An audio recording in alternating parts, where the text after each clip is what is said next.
Ntise egudde mu kaga Kristo mu Luswata Laddu kubya abaana be basatu n'ennyabwe n'etabenta na Luswata emyaka 7 Betty Namnyuza emyaka 9 ne Belinda Namayanja ne baddusa mu ddwaliro lya gavumenti ya Rakai okujjanjabibwa. Omwana wa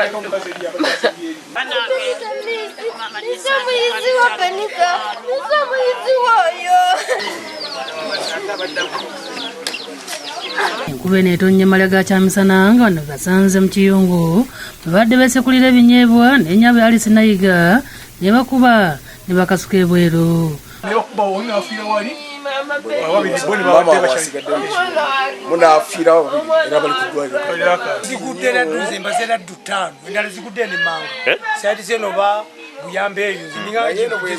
Mbadde maka gange waggulu awo era Laddu bwekubye nti nimanya nti ekutte wayite dakika nga 10 n'endala n'eginona naye ono abadde asitudde munne wesise n'emukanyuka wano.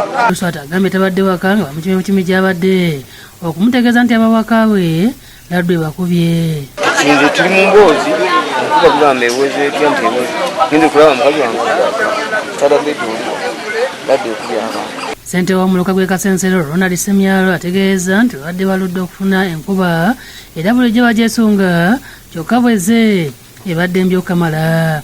Tera ziseera manyi nti natonda netandise magunyinyo nekola ki newuluka kati ebadde ng'esembera okukakkanamu netandika ebimyaso bingi nnyo nnyo ne Laddu nga ziwe kati Laddu emu eyekubye abaana bafuna nebwatuka bwemyaziza nebwatuka nebwabwatuse tewawadde era nengamba omukyala wange nti Laddu erabika erina guluka. Mu ddwaliro lya Rakai abasimatuse gye baddusiddwa musanze bakubye ku matungo oluganda bajjanjaba aliko byatubuulidde. Tubaleetedde babadde bonna basanyaladde naye bwe tutuuse wano abasawo ne babakolako mangu bateekako amacupa kakati tulina essuubi nti bayinza okusuuka. Nebituukidde nga ku mawulire agataliiko nfufoonako olw'eggulo twakulaze Laddu eyazise Joel Kalungi emyaka 13 mu kyalo Bugaajo esangibwa mu ggombolola y'ekirumba ekyotera bannaabalo 3 ne kitaabwe Mike Kirumira ne basimatuka n'ebisago.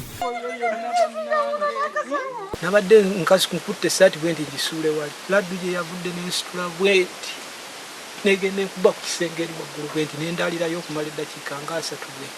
Bw'olaba enkuba ng'ebindabinda jjamu ebyuma mu masannyalaze. John Bosco Mulyowa yakusakidde eggulire no ku Lwabukedde TV.